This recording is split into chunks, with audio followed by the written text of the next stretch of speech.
Happy New Year everyone and welcome to a new video. As promised, I'm making a full review in this video about this TPM module from Honeycomb, the Sierra module that I have unboxed a month ago in another video, if you'd like to see it. And this is based on my humble experience with simming, and since I'm also a student pilot. This video, of course, is fully sponsored by myself. And I'd hope that this video help you make a decision whether you should invest in buying one or not. It's up to you. I love it, but yeah, in this video we will go through the compatibility, the features, the cons and pros in my from my point of view, etc., etc. So yeah, let's get started. And yeah, when it comes to the compatibility, so this module is compatible with Windows and Mac OS, so which means that yeah, on Windows it supports MSFS, Explain and Prepar3D. On Mac, of course, it supports only Explain, if I'm not mistaken, Explain 11 and Explain 12. It has no drivers for Explain. It doesn't need one anyway. You can just it gets detected and you can just map it according to your preferences. But it has a driver for Windows just for a LED light for the landing gear handle. It makes it illuminate, if I'm not wrong, but I'm not quite sure because I fly only in VR, so I don't see it illuminating or not. Anyway, I don't really care about this, but yeah, I thought just to mention it for you.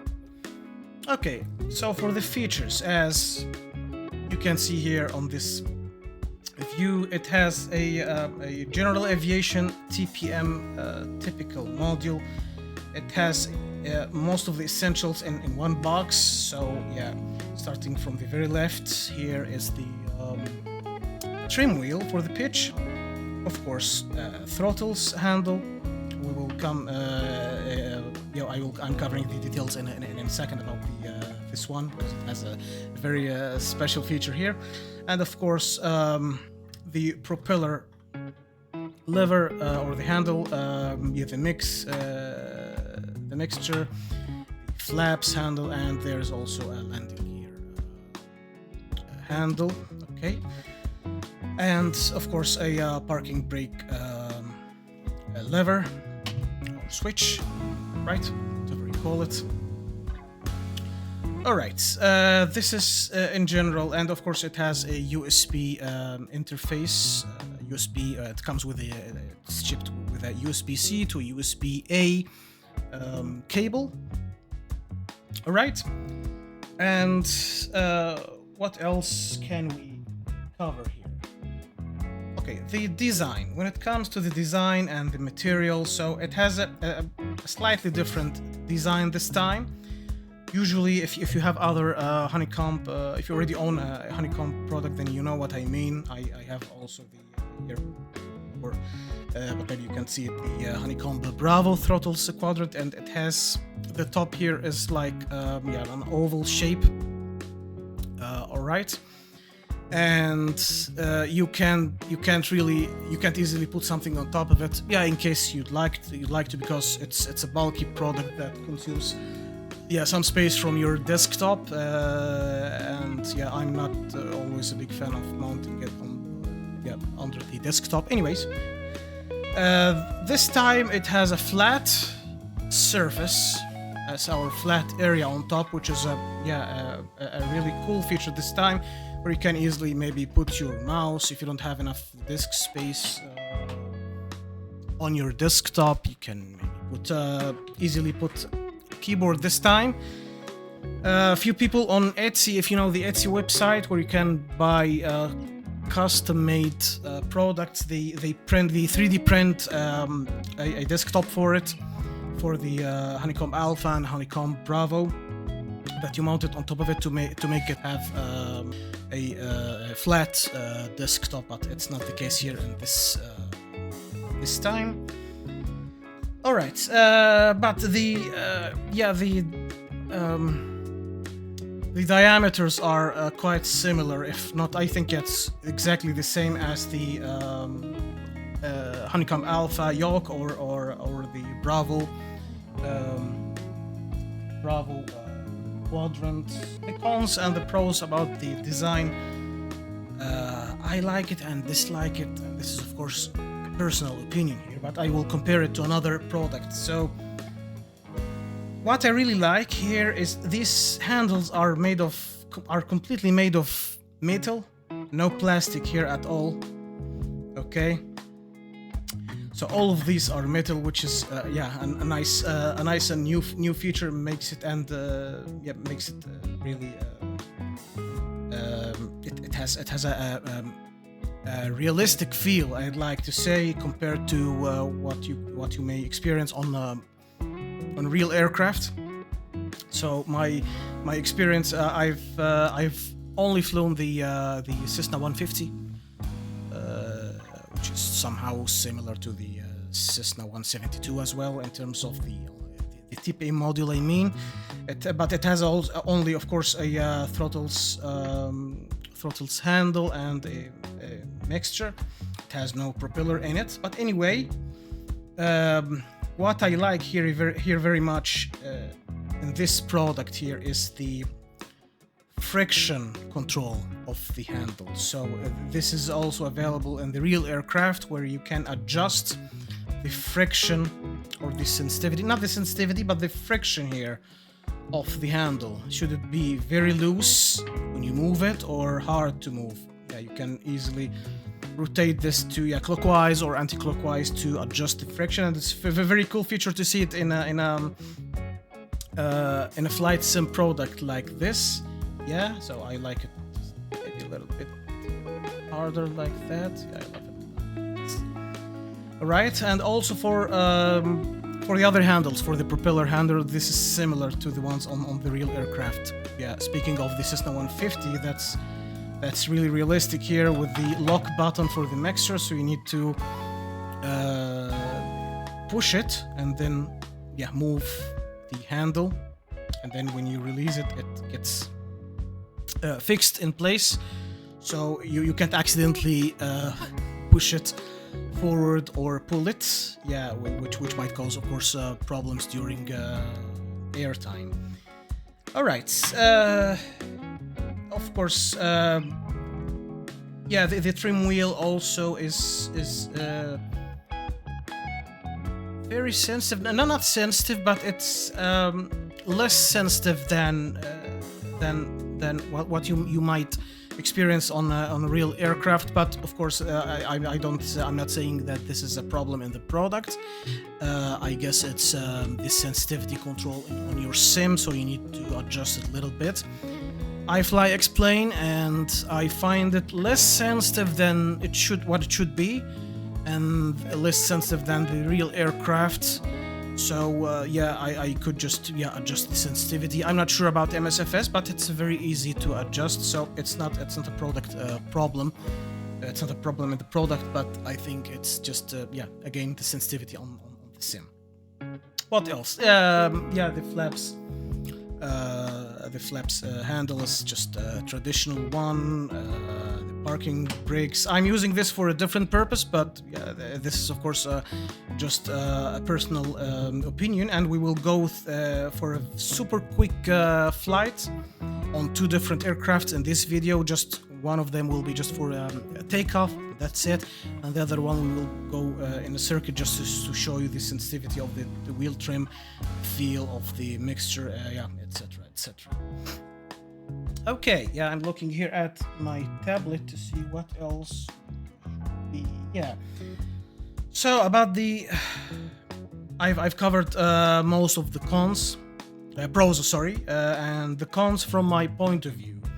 It's about the design is a little bit tight here, the gaps between each handle, which is not necessarily about the real aircraft. Of course, in a real aircraft there is a big gap between these, that makes you comfortably handle the flight controls when it comes, to the TPM. But this is very tight here. Yeah, maybe they made it this way just to stay within the width, the standard width, and yeah, to put on other things here and there, which is cool. But I'm not really happy with it. So if you'd like to pull it, you can do it easily. Your fingers get stuck here, so you need just to like gently pull it like this. And it becomes also a problem if you are reducing the RPM and you'd like to maybe make fine adjustments here or something. Your fingers will be stuck in here, and I don't like this at all. They could have made the design a little bit better, but again, this is a personal opinion. Maybe you can just handle it differently. Hold it differently, maybe from below like this, but on the real aircraft you grab it like that. And let me just show you here right next to me the older product that I have, which is, not sure if you can see it here clearly. This is a legacy Cytec TPM module, but see the space here. And the reason that I had to shift from this is it was of course it's quite old and it has issues, and it's plastic, okay, but I don't care about being plastic or metal here. But see the gap here. Yeah, it's very let's call it ergonomic in my opinion. Okay, I can easily pull the handles compared to this design here. But again, this is just a personal opinion. All right, so this is the disadvantage that I see, in my opinion, that my fingers are not that thick anyway, but who knows, if you have thicker fingers, you may be also struggling in it. Other than this one performs perfectly fine, and I love it. Okay, and I will show you the sensitivity as well in a minute. What other? When it comes to the responsiveness. So let me shift here the view and get into the cockpit. And this is the Bonanza. Of course, I had another review video about this aircraft. If you'd like to, if you are a GA enthusiast, I wrote also an article about it on the PC Pilot magazine, issue number 161, if you're interested in reading or watching a video. All right, so here, okay, they should be definitely like this. So when it comes to the responsiveness, it's very responsive, very accurate, in my opinion. I didn't find any lagging issues or anything like that. And they usually Honeycomb usually maintain a certain good level of quality in their products. All right. But one thing I've forgotten about the design that I don't like, that it feels very plasticky, compared to the other products such as the Bravo or the Alpha or even the Charlie. The material is in the other product is of course plastic, but it's like a coated plastic. It makes it have a luxurious feel, But does it break the deal? No, it doesn't. But maybe they are just reducing, I don't know, the quality for the sake of reducing the price. I don't know, but it's still a pricey product, by the way. Two more things that I'm sorry I've forgotten to cover in the design. It has no LED lighting here, like the one on the Alpha or the Charlie. I don't care about these, but for those who like LED lights, no, this one doesn't come with. And for the mounting, it has two desktop brackets that come with it. Okay. And for the base, if you already have other Honeycomb products, you know that they have an adhesive layer down there that you can use to stick the product on any surface, in case that you don't want to use these mounting clamps. okay, or the brackets. This one didn't come with. I'm not sure if they did it on purpose. Is it just for saving costs or something? But how much would it cost the manufacturer to put an adhesive layer? So I didn't like them removing it because I used to use it on the Alpha Yoke, okay, for extra fix on the desktop. But anyway, yeah. For the TPM, I don't really care. It doesn't really make, maybe it doesn't make any sense, but it's just worth mentioning that it no longer comes with that adhesive layer below. Anyway, let's get back to the point here, the responsiveness and sensitivity. I have here also the propeller one. Can you see here, if you can see on the video? Also look at the cockpit here over there. So yeah, quite similar. This aircraft doesn't have a trim wheel, a traditional one, because this has an electronic or electric trimmer, so I can't use this. But we will be switching to a Cessna 150, where I can use this one over there. Yeah, the flaps handle. It's just a traditional flaps handle. It doesn't. It has nothing unique anyway, but it's quite handy, and of course I use it. Okay. Great. What else can we cover? Okay, so let's go for a quick flight in this aircraft here. I will be just performing a takeoff. Going to crash. Yay! Alright, let's just make a takeoff, and I'm not sure how I'm going to be able to fly like this, but I need you just to see the controls here, so I think you can see it, huh? Alright, so yeah. Let's fire it up. Mixture, filler. Start the engine. Great. Parking brakes. Setting the flaps to.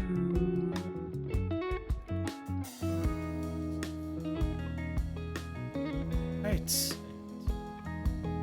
go. I can't see the runway, but it doesn't matter. I'll try just to center it.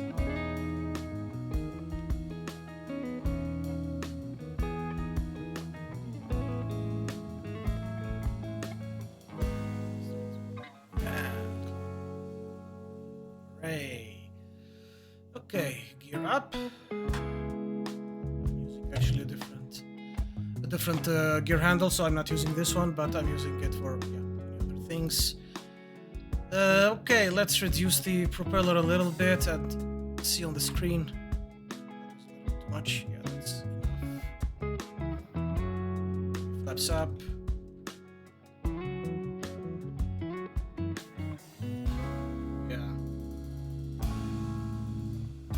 This is a pretty decent aircraft, and I love the TPM very much. Whoop, whoop. This one is not working here. Anyway, yeah, I think now you have some idea on what to expect. See? Whoa. Okay, cool. Alright, so yeah, let's switch this to a Cessna 150. Alright, so this is a Cessna 150 here, and here, yeah, maybe remove this yoke for you to be able to see. So the responsive is also excellent, and I have assigned the parking brake handle to something else. I'm using it for the carburetor heat. This is a little bit advanced thingy, but on a real aircraft you always have to use it, especially during descents with low power or no power. So this is very important in real life, but in sim maybe you don't really need it, but I use it because I need it for my pilot lessons training at home. Okay, so that's what I'm using it for. And let's have a look at the trim wheel here. Yeah, so I think it's also moving, as you can see here.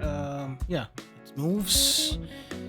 But again, as I mentioned, by default, it doesn't have the same exact sensitivity as a real aircraft, so you need to adjust this yourself in your sim, whatever sim you're using. Okay, so let's also go for a quick flight in this aircraft, hoping that you can see the controls right there. I think I can fly like this. Let's see. Right. So, yep. Is it visible here? Yeah, it's visible. It's this, and I will try to fly like that. Okay, props clear.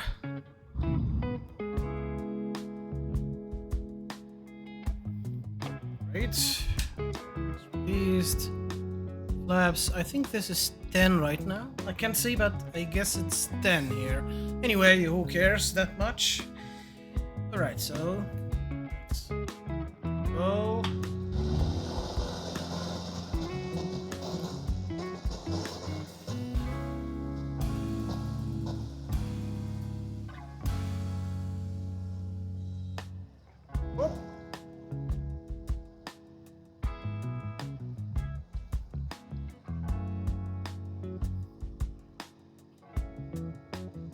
Right. Perhaps a little bit up.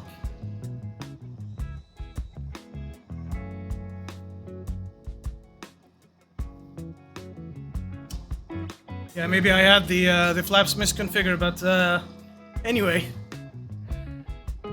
what I want to show you is just to go a little bit higher. Maybe I can zoom out a little bit. Yeah. Flaps up. Hold it. Yeah. You don't necessarily need to gain more altitude, but I'll just reduce the power a little bit.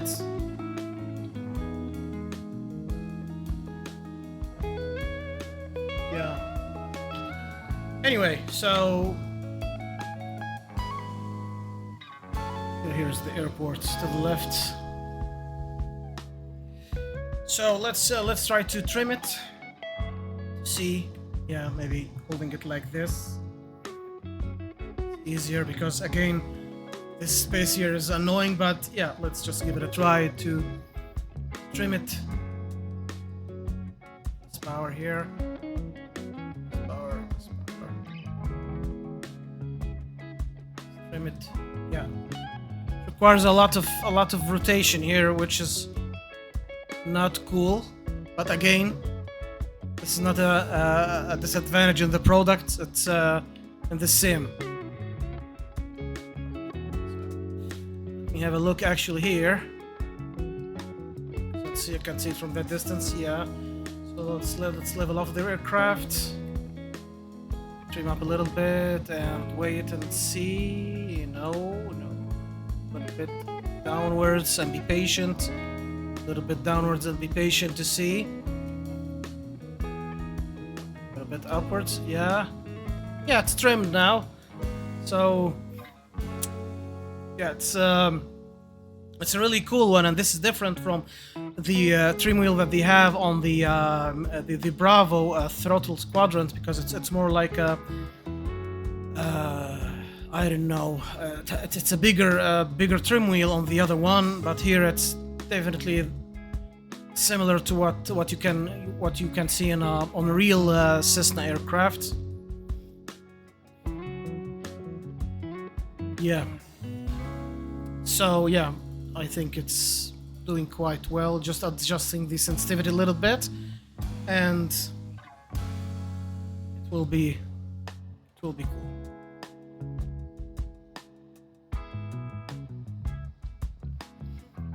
Okay, let's try to land. This is not really part of the demo, but yeah, let's descend and carburetor heat on. Of course, this is insane, huh? What I'm going to do. You can't see the carburetor handle on the aircraft, but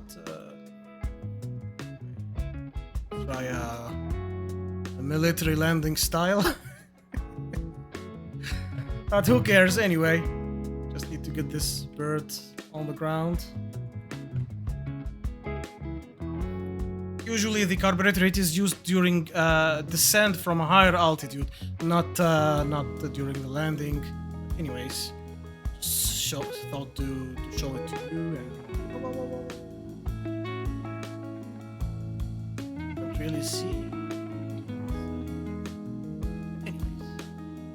Alright, so now we come to the conclusion. So in my opinion, with all of the disadvantages that I've mentioned, from my opinion, I still see that this product is really valuable.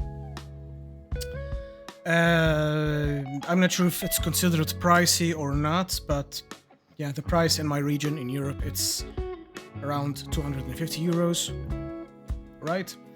And yeah, I think I've made a good decision and to invest in it.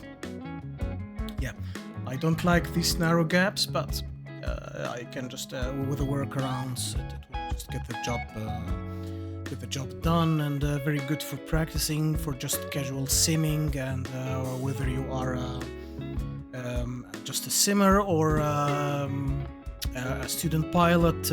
Yeah, I believe it's doing a very good purpose, especially that it's in one box. It has all of these features in one box, so you don't need to buy multiple things. Okay, and yeah, if you are just flying with a joystick and a keyboard, and you're considering buying something, in my opinion, this is yeah, a very good investment. But now you know everything about it, I guess, and it's up to you, of course, to make the decision whether to buy it or not.